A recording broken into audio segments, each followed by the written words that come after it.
Nabi Muhammad Sallallahu Alaihi Wasallam berhijrah ke Yasrib. Atas izin Allah Subhanahu wa Ta'ala, kaum musyrikin yang mengepung rumah Rasulullah tertidur pulas. Alhasil mereka kehilangan jejak Rasulullah yang ternyata berhasil lolos dengan selamat. Sementara itu, Rasulullah bersama Abu Bakar sedang bersembunyi di Gua Thur agar terhindar dari rencana pembunuhan kaum musyrikin. Di suatu malam, Rasulullah didatangi malaikat Jibril. Beliau diberitahu bahwa sudah saatnya bagi Rasulullah untuk berhijrah.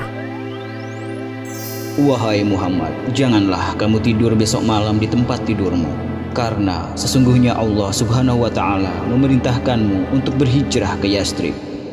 Pada siang hari berikutnya, Rasulullah mendatangi rumah Abu Bakar sambil menutupi wajahnya.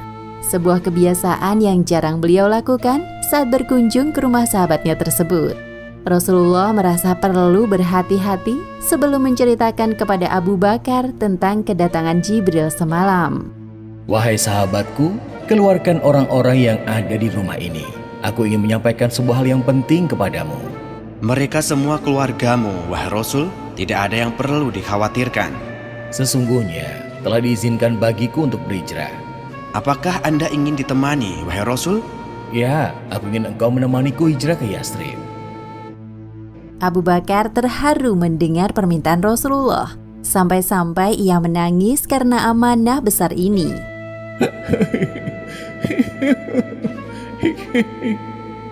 Sejak jauh-jauh hari, Abu Bakar telah menyiapkan 2 ekor unta yang akan mereka gunakan untuk berhijrah ke Yasrib.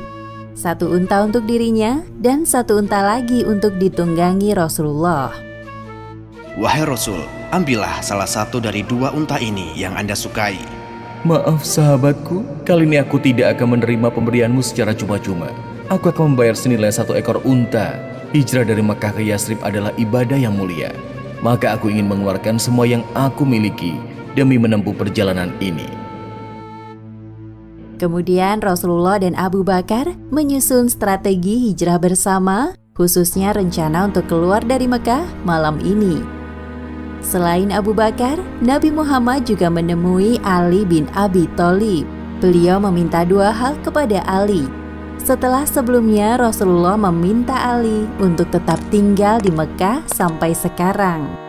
Wahai Ali, sebelum engkau berhijrah ke Yasrib, aku minta agar engkau mengembalikan barang-barang titipan yang diamanahkan kaum Quraisy kepadaku.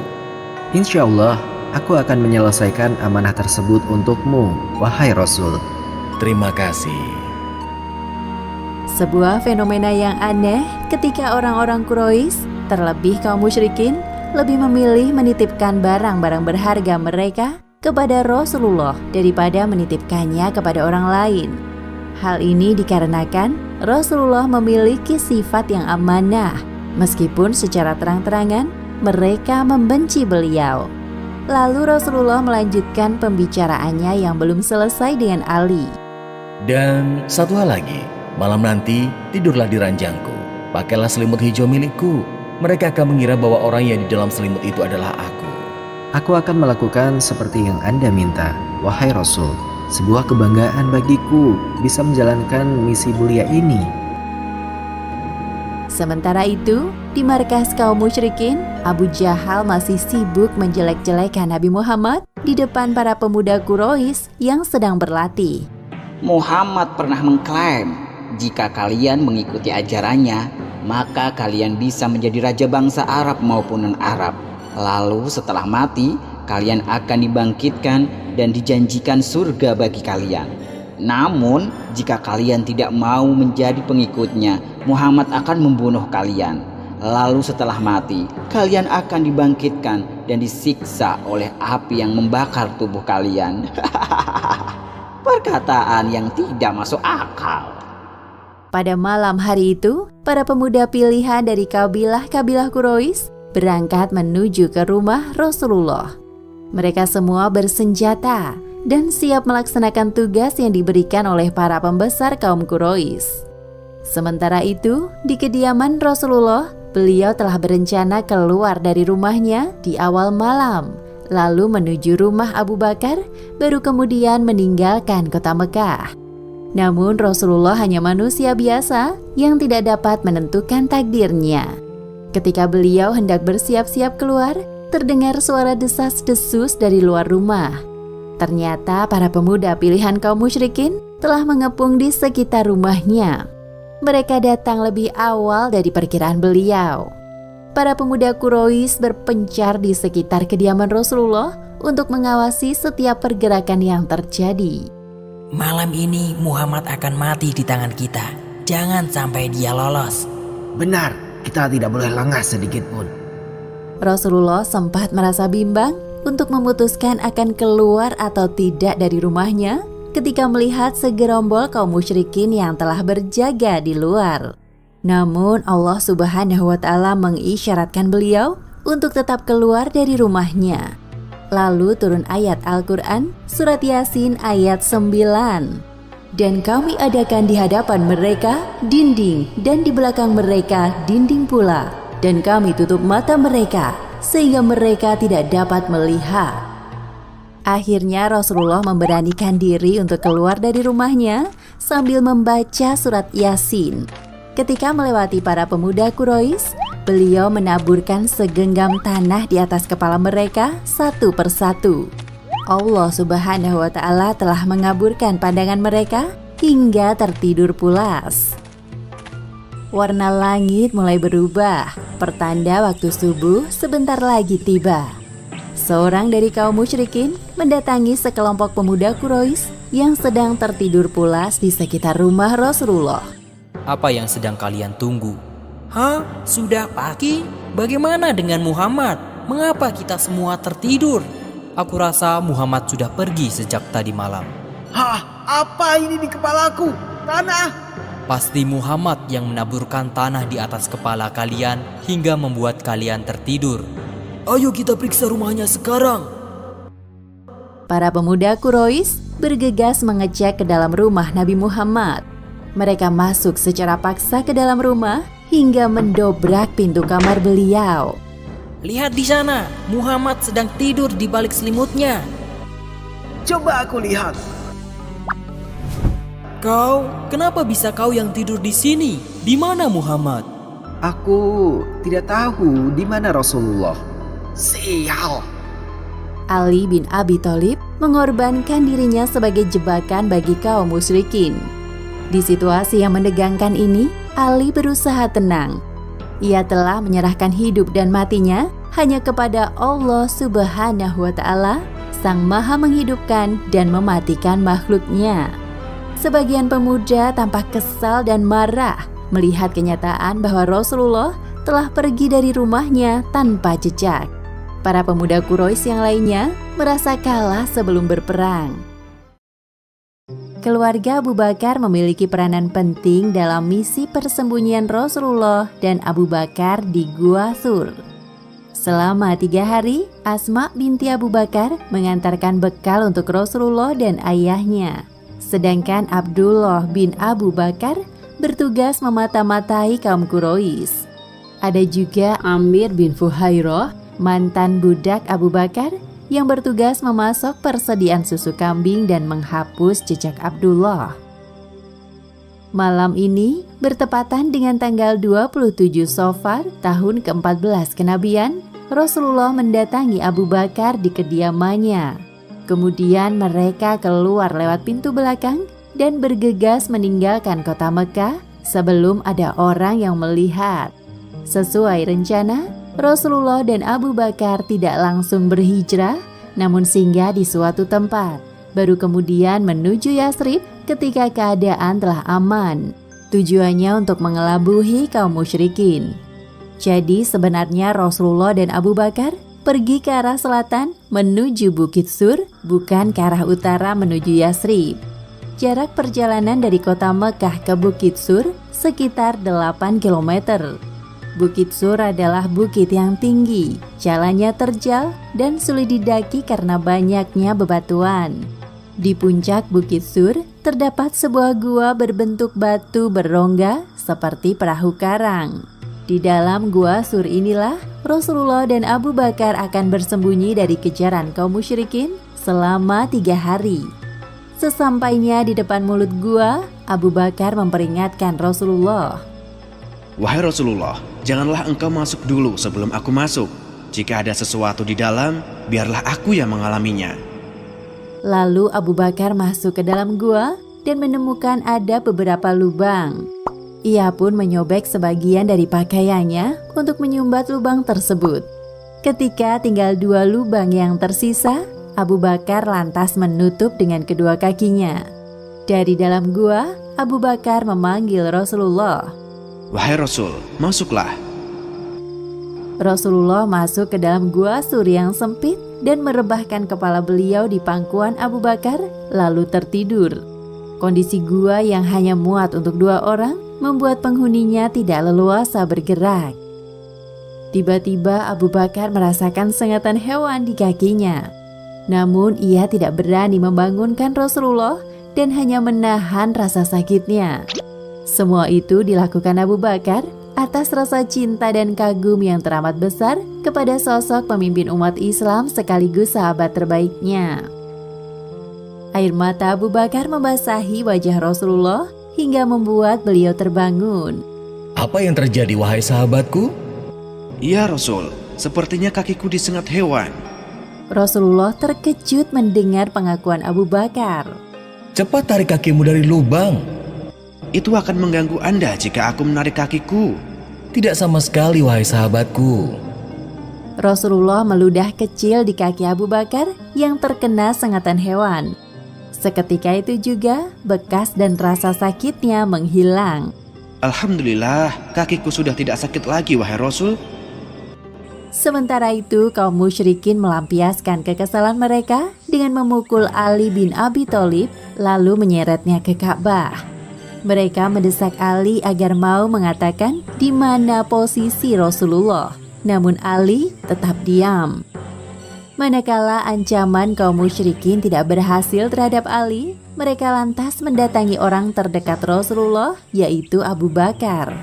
Sesampainya di depan pintu rumah Abu Bakar, Keluarlah dari rumahmu, wahai Abu Bakar. Asma yang berada di dalam rumah terpaksa membukakan pintu dengan tangan gemetar. Di mana ayahmu? Aku tidak tahu. Sekali lagi, aku tanya, di mana ayahmu? Apakah dia sedang bersama Muhammad? Aku benar-benar tidak tahu di mana ayahku berada sekarang. Saking tidak dapat mengendalikan emosi, Abu Jahal menampar pipi Asma hingga anting-antingnya jatuh. Aku benar-benar tidak tahu apa-apa. Salah seorang pemuda Quraisy merasa iba melihat perlakuan Abu Jahal kepada Asma yang seharusnya tidak dilakukan seorang pria kepada wanita. Sudahlah Abu Hakam, sepertinya dia benar-benar tidak tahu. Para pembesar Quraisy mengadakan sidang lanjutan. Mereka mengerahkan para pelacak jalan di semua jalur menuju Mekah untuk menemukan Rasulullah dan Abu Bakar. Bahkan mereka akan menghadiahkan 100 ekor unta bagi siapapun yang bisa menangkap dan membawanya ke hadapan kaum musyrikin. Pasukan berkuda, pejalan kaki, dan para pelacak jalan yang mengetahui perihal sayembara berlomba-lomba untuk mencari jejak Rasulullah dan Abu Bakar. Ayo, kita cari Muhammad. Menjelang siang hari, para pencari jejak utusan kaum musyrikin mulai menyusuri jalan. Mereka terbagi dalam beberapa bagian. Ada yang menuju ke arah utara, selatan, barat, dan timur Mekah. Setelah beberapa lama mencari, akhirnya para pelacak jalan yang ditugaskan ke arah selatan berhasil menemukan jejak Rasulullah dan Abu Bakar. Aku menemukannya. Lihat kemari. Di mana? Di sini. Aku yakin bekas terompah ini adalah milik kaki Muhammad. Namun sepertinya dia tidak sendirian. Aku yakin bekas terompah yang satunya ini milik Abu Bakar. Ayo kita ikuti jejak langkah kaki ini. Pasti kita dapat menemukan mereka berdua. Para pencari jejak terus berjalan sampai mendaki Bukit Sur. Sesampainya di puncak bukit, mereka menghentikan langkahnya.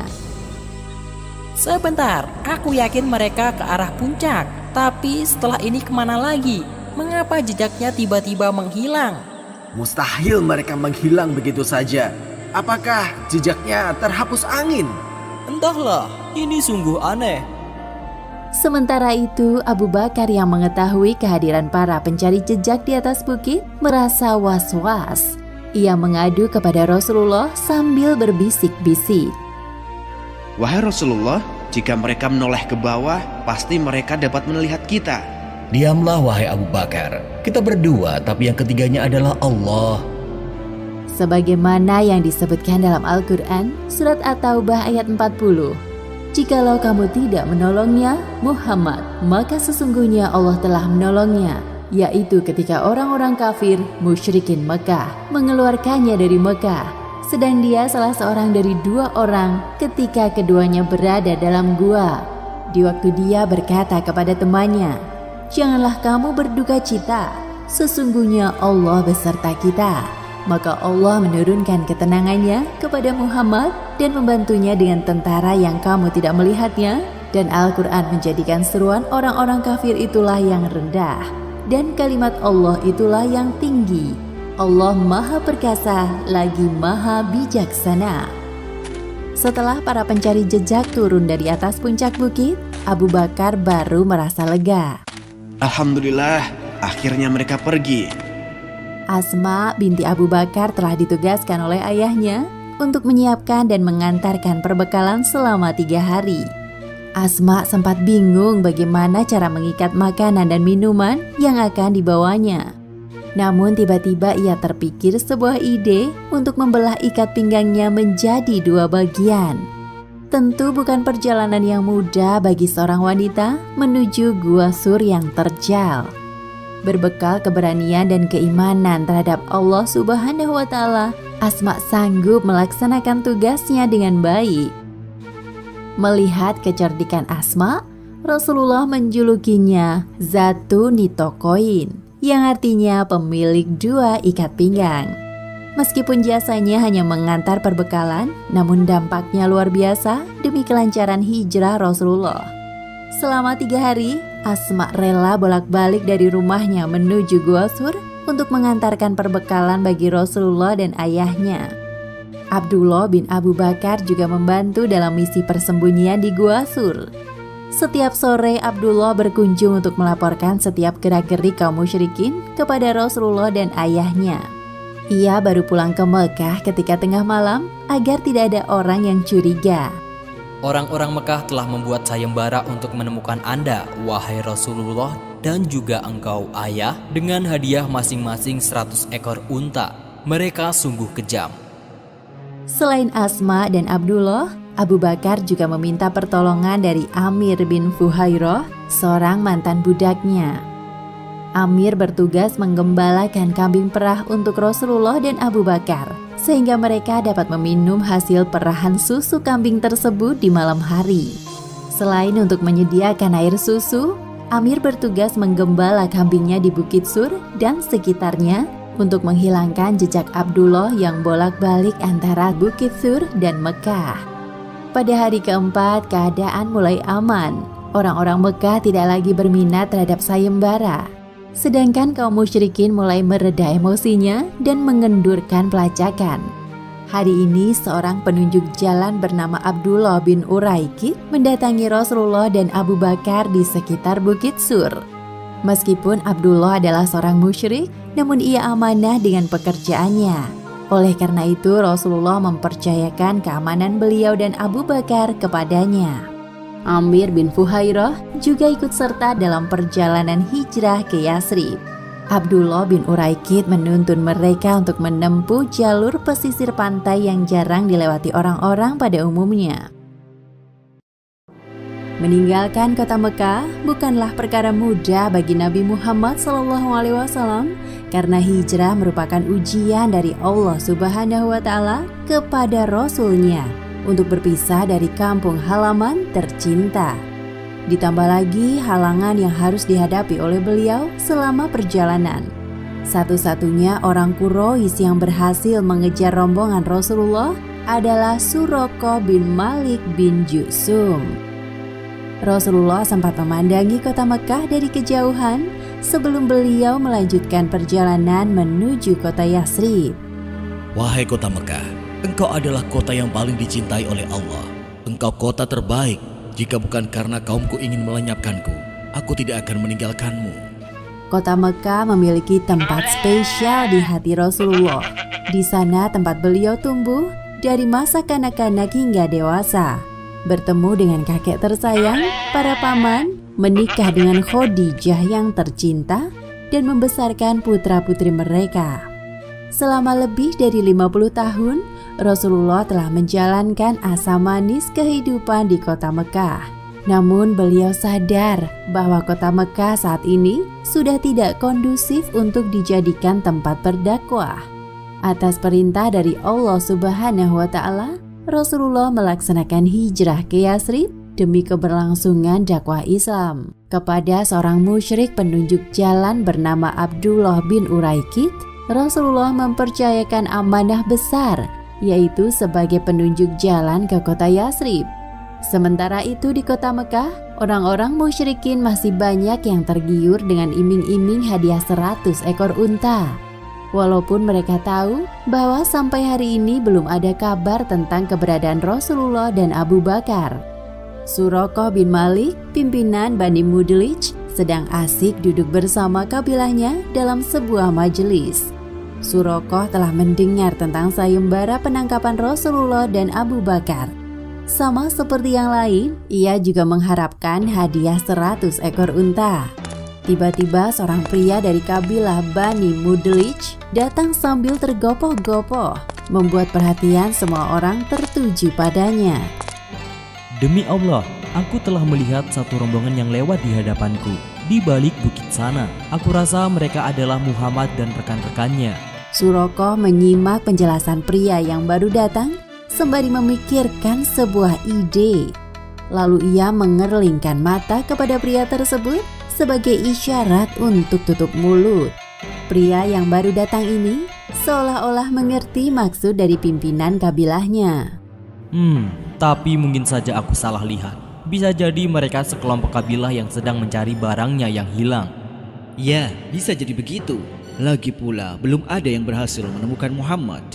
Anggota kabilah Bani Mudlij mengiyakan pendapat pimpinan mereka meskipun sebenarnya kurang yakin. Sedangkan pria yang baru datang memilih untuk diam. Tak lama kemudian, Suraqah pamit undur dari majelis. Suraqah bin Malik bangkit dari duduknya dengan perasaan senang. Sedari tadi ia telah memikirkan gagasan cemerlang yang akan menguntungkan dirinya sendiri. Ketamakan terhadap harta membuatnya sombong. Sesampainya di rumah, Suraqah menyuruh salah seorang budaknya untuk menyiapkan kuda dan membawanya ke arah bukit. Segera siapkan kudaku yang larinya paling kencang dan gesit. Baik, Tuan. Sementara itu, Suraqah mengambil tombak dan alat pengundi nasib miliknya. Kebiasaan orang-orang jahiliyah pada masa ini adalah mengundi nasib untuk memutuskan sebuah perkara yang dianggap penting. Hal ini termasuk menyekutukan Allah atau yang lebih dikenal dengan istilah syirik.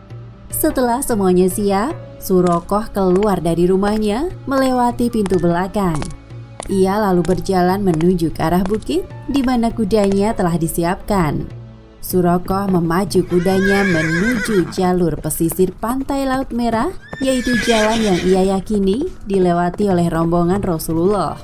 Dalam hal ini, Suraqah mengetahui tentang jalur alternatif yang jarang dilalui oleh para kafilah dagang.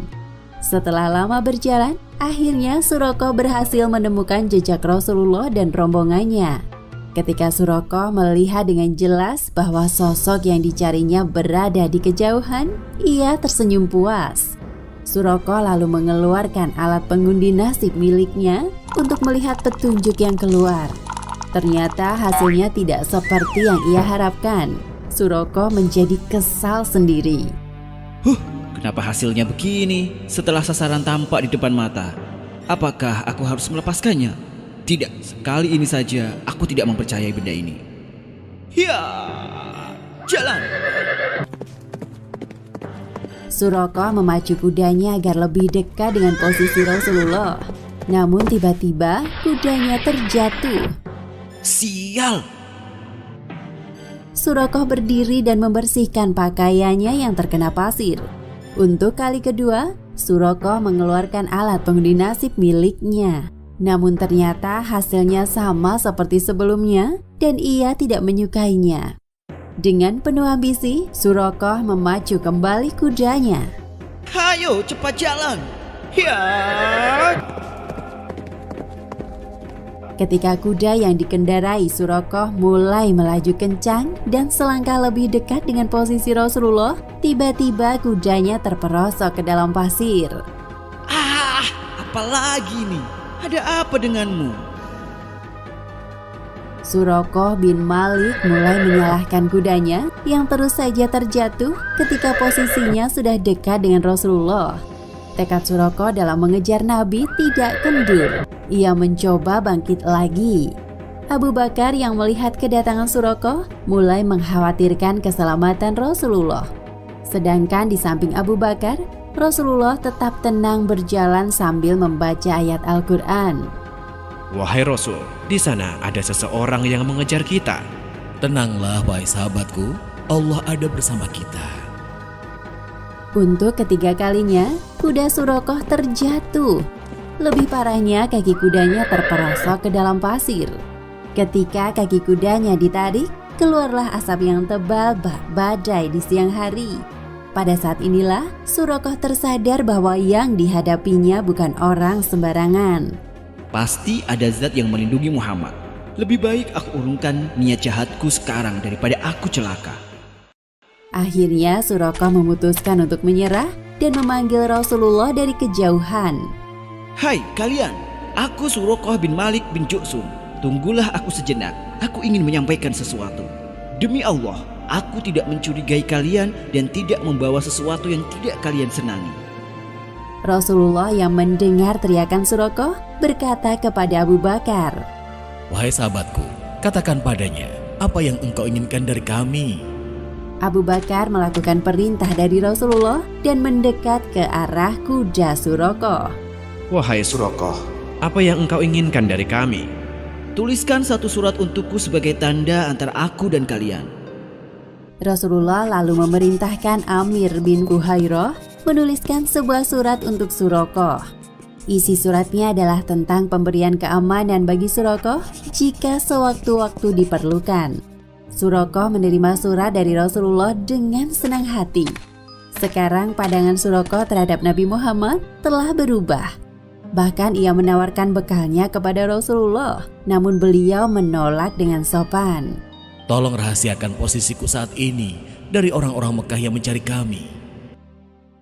Baik, aku akan melakukannya. Surakoh melihat kepergian rombongan Rasulullah sampai hilang dari pandangannya. Lalu ia memacu kudanya kembali ke kota Mekah. Di tengah perjalanan, Surakoh bertemu dengan sekelompok orang Quraisy. Ternyata mereka sedang mencari Rasulullah dan Abu Bakar. Kali ini Surakoh menyembunyikan keberadaan Rasulullah dengan mengatakan kepada mereka, Aku tidak menemukan apa-apa dari arah sebelah sana. Lebih baik kalian berhenti sampai di sini dan carilah ke tempat lain. Selama perjalanan panjang dari Gua Sur menuju Yasrib, Rasulullah mendapatkan perlakuan istimewa dari Abu Bakar.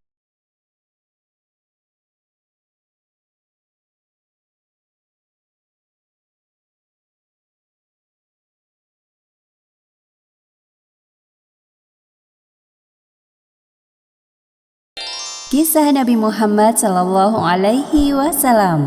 Umar bin Khattab masuk Islam. Kisah ini menceritakan tentang Umar bin Khattab sebelum beliau masuk Islam.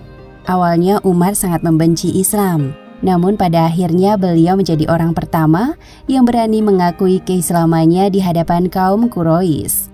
Semua itu terjadi atas kehendak Allah Subhanahu wa Ta'ala. juga doa Nabi Muhammad SAW, serta bacaan Al-Quran yang telah menggetarkan hatinya. Umar bin Khattab berasal dari keturunan Bani Adi. Ayahnya bernama Khattab bin Nufail. Sedangkan ibunda Hantomah binti Hisham melahirkan bayi Umar 13 tahun setelah peristiwa penyerangan pasukan bergajah. Itu berarti usia Umar 13 tahun lebih muda dari Nabi Muhammad. Wajahnya putih agak kemerahan, tangannya kidal dan memiliki kaki yang lebar sehingga langkah kakinya cepat. Seiring masa remaja, Umar gemar bermain gula dan berkuda. Umar termasuk pemuda yang cerdas, pandai bersyair, berretorika di depan umum. Meskipun ayah Umar orang yang terpandang, namun keluarga mereka tidak kaya. Maka Umar harus bekerja sebagai penggembala unta di pinggiran kota Mekah.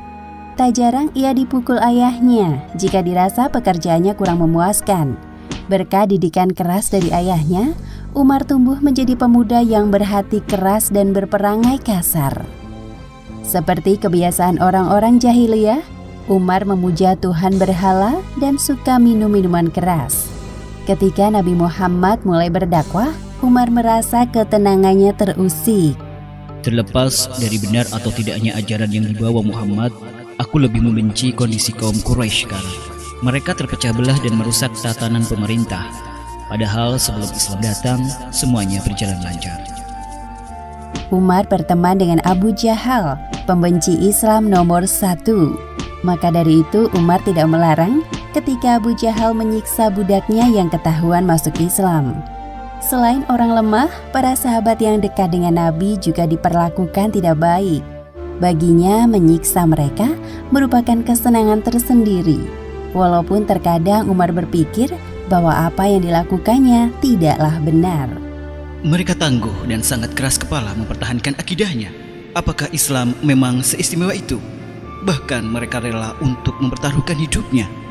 Entahlah, aku juga tak habis pikir. Dalam doanya, Nabi Muhammad pernah menyebut tentang Umar. Ya Allah, kokohkanlah Islam ini dengan salah seorang dari dua orang yang paling engkau cintai, Umar bin Al-Khattab atau Abu Jahal bin Hisham. Di suatu malam, Umar berjalan-jalan tanpa tujuan yang jelas. Takdir mengantarkan kedua kakinya melangkah sampai ke depan Masjidil Haram. Umar melihat Nabi Muhammad sedang sholat di dekat Ka'bah. Ia lalu menyelinap di balik tirai Ka'bah. Demi Allah, ini adalah kata-kata tukang syair seperti yang orang-orang katakan. Ternyata Rasulullah sedang membaca surat Al-Haqqah ayat 40 hingga 41. Sesungguhnya Al-Quran itu adalah benar-benar wahyu Allah yang diturunkan kepada Rasul yang mulia. Dan Al-Quran itu bukanlah perkataan seorang penyair. Sedikit sekali kamu beriman kepadanya. Umar terkejut mendengar bacaan Rasulullah yang seolah-olah merespon apa yang sedang dipikirkannya. Kalau yang ini seperti perkataan tukang tenung.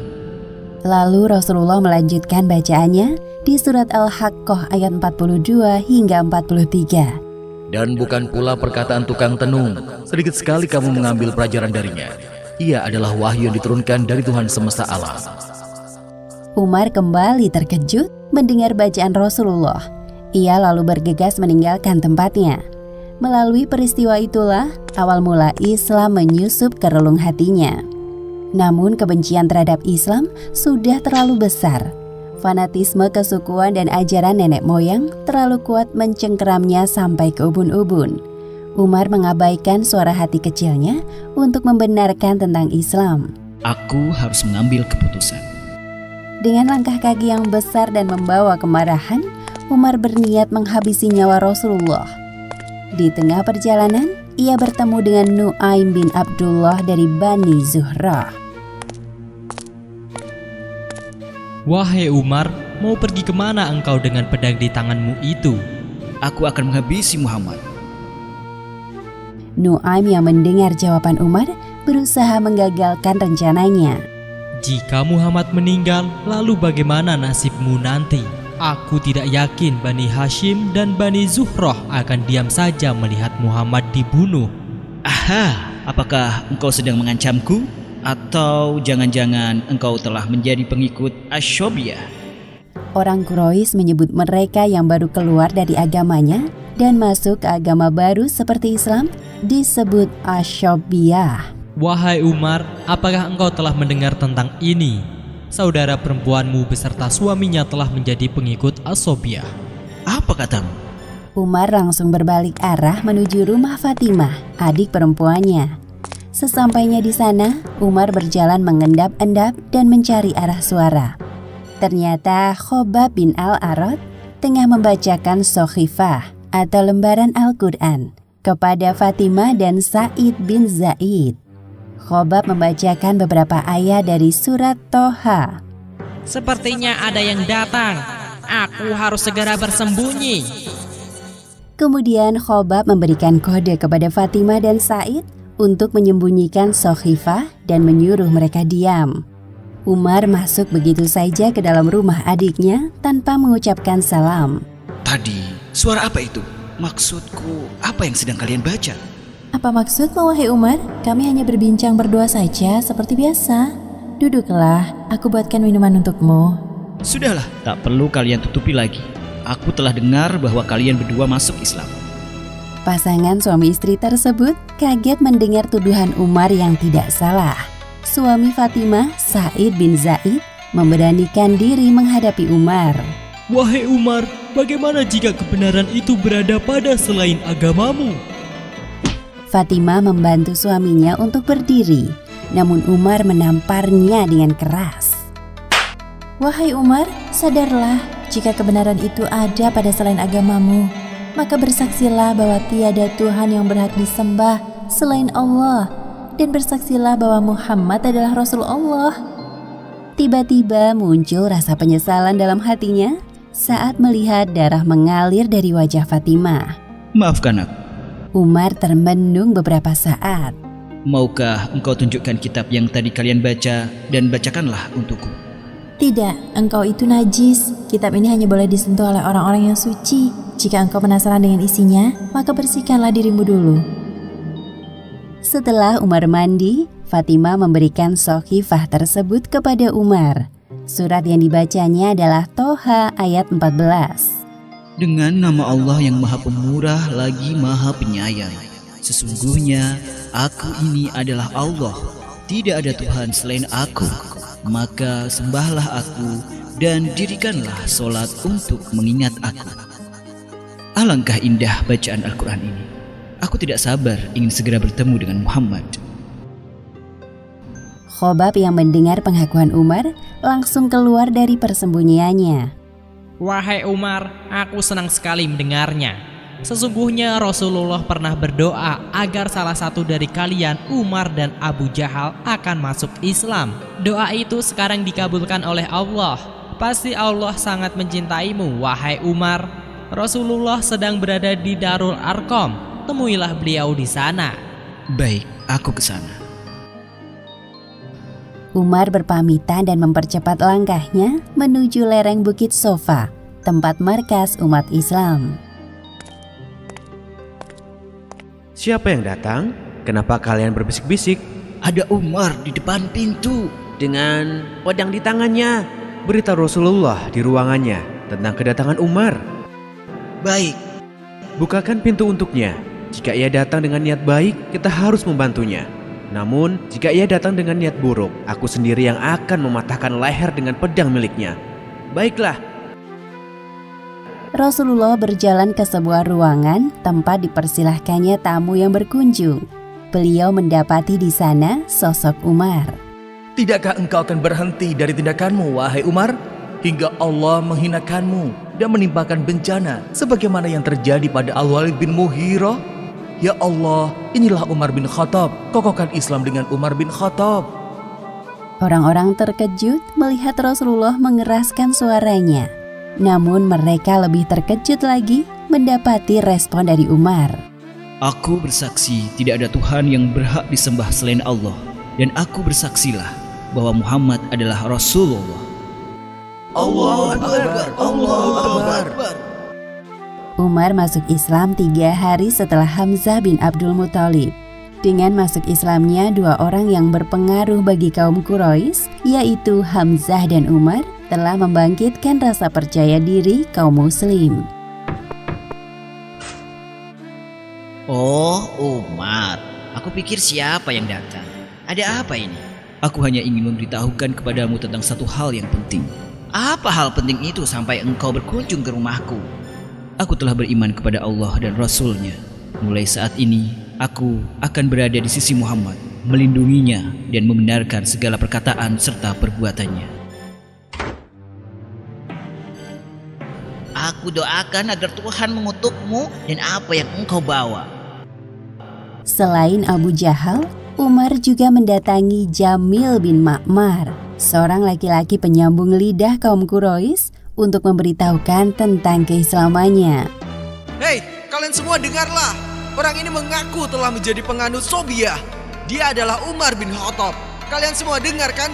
Hah? Benarkah itu? Benarkah itu, wahai Umar? Ya, aku memang telah masuk Islam dan meninggalkan sesembahan berhala kalian. Tatapan kebencian tampak dari satu persatu pandangan kaum musyrikin. Sergap dia! Terjadilah pertarungan antara Umar seorang diri dengan beberapa orang Quraisy. Mereka tampak kepayahan satu sama lain, begitu pula dengan Umar. Akhirnya pertarungan usai tepat ketika matahari bersinar terik di atas kepala mereka. Lakukan apa yang kalian suka. Demi Allah, aku tidak akan berhenti meskipun jumlah kalian lebih banyak dari ini. Suatu sore, Umar berbincang dengan Nabi Muhammad. Wahai Rasul, bukankah saat ini kita berada dalam kebenaran? Iya, demi Allah, hidup dan mati kita dalam kebenaran. Lantas, untuk apa kita bersembunyi-sembunyi? Sekarang saatnya kita keluar dan menampakkan kebenaran agar tidak semakin banyak orang yang tersesat. Kami telah menunggu orang seperti engkau, wahai Al-Faruq. Rasulullah memberikan gelar kepada Umar bin Khattab dengan Al-Faruq, yang artinya pembeda. Umar mampu membedakan antara kafir dan iman dengan menunjukkan keislamannya. Sesungguhnya Allah Subhanahu wa Ta'ala telah menempatkan kebenaran di lisan dan hati Umar. Sekarang tidak ada lagi ketakutan untuk sholat di samping Ka'bah seperti dulu. Tidak ada lagi ancaman untuk duduk bermusyawarah di sekitar Ka'bah. Tidak ada lagi kekhawatiran akan diserang saat bertawaf. Serta kaum muslim tidak segan membalas apabila diperlakukan kasar oleh kaum musyrik. Demikianlah akhir kisah Umar bin Khattab masuk Islam. Hikmah yang dapat kita ambil dari kisah ini, pertama, hendaknya kita mengandalkan keberanian dan kekuatan yang dimiliki hanya untuk membela agama Islam, seperti yang dicontohkan oleh Umar. Kedua, doa yang baik dan tulus akan menjadi nyata. Jadi jangan lelah berdoa kepada Allah Subhanahu wa Ta'ala. Dan ketiga, Islam dapat mengubah hati seseorang yang keras menjadi lembut ketika dibacakan ayat-ayatnya. Wallahu a'lam bishawab.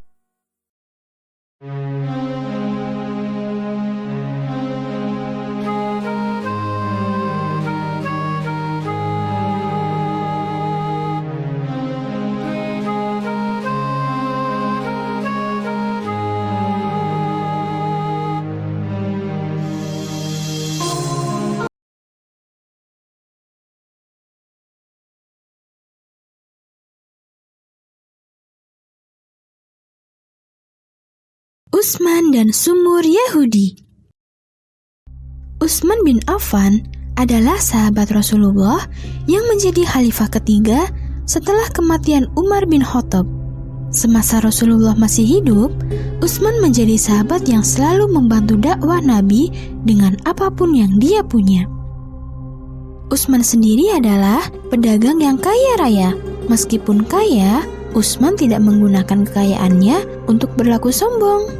Ia bahkan menggunakan hartanya untuk bersedekah dan membantu umat muslim yang sedang kesulitan. Salah satu kisah kedermawanan Utsman bin Affan terjadi ketika kota Madinah memasuki musim kemarau. Pada waktu itu, banyak sumur-sumur di kota Madinah yang mengalami kekeringan dan hanya tersisa sumur milik orang Yahudi. Dia merupakan pribadi yang kikir. Ia tidak mau memberikan air sumurnya kepada penduduk Madinah. Penduduk Madinah harus membeli air sumurnya dengan harga yang mahal. Tentu saja, hal ini sangat memberatkan bagi penduduk Madinah. hingga banyak di antara mereka melaporkan kejadian tersebut kepada Rasulullah.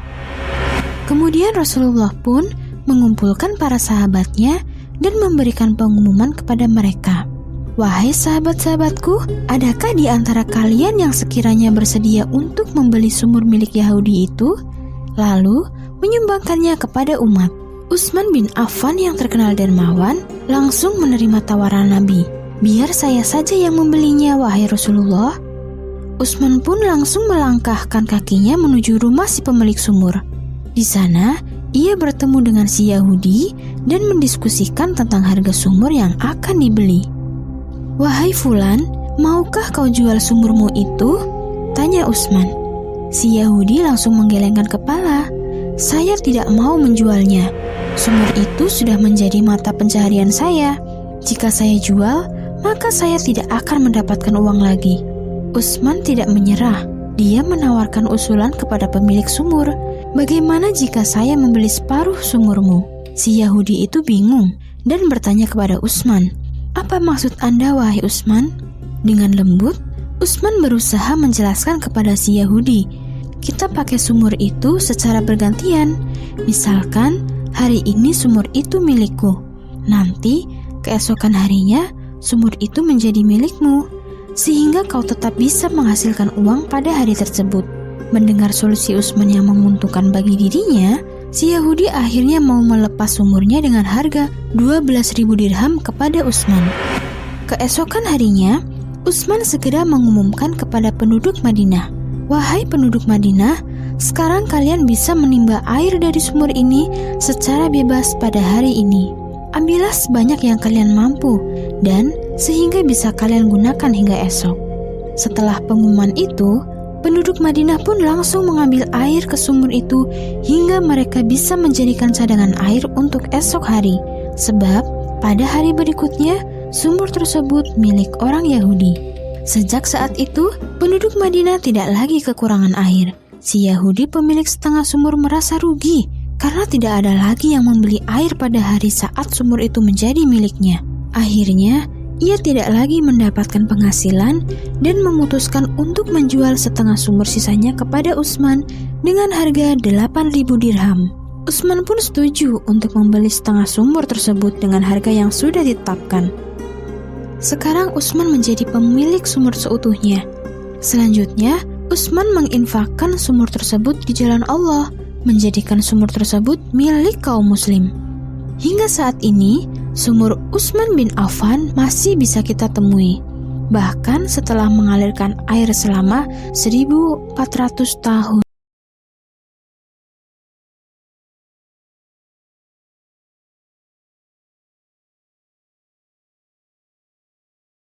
Seorang pencuri Yahudi disidang karena baju besi.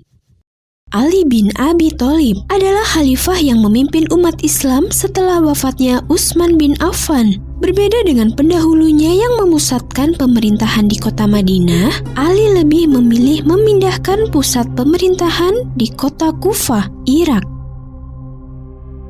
Pada suatu hari terjadi peristiwa, baju besi Ali hilang ketika dijemur di halaman rumahnya. Baju besi itu bagi Ali untuk memimpin peperangan. Maka ketika Ali tahu baju perangnya hilang, Ali bersedih. Ali sempat beberapa kali mencarinya di sekitar rumah dan bertanya kepada para tetangga, tapi hasilnya nihil.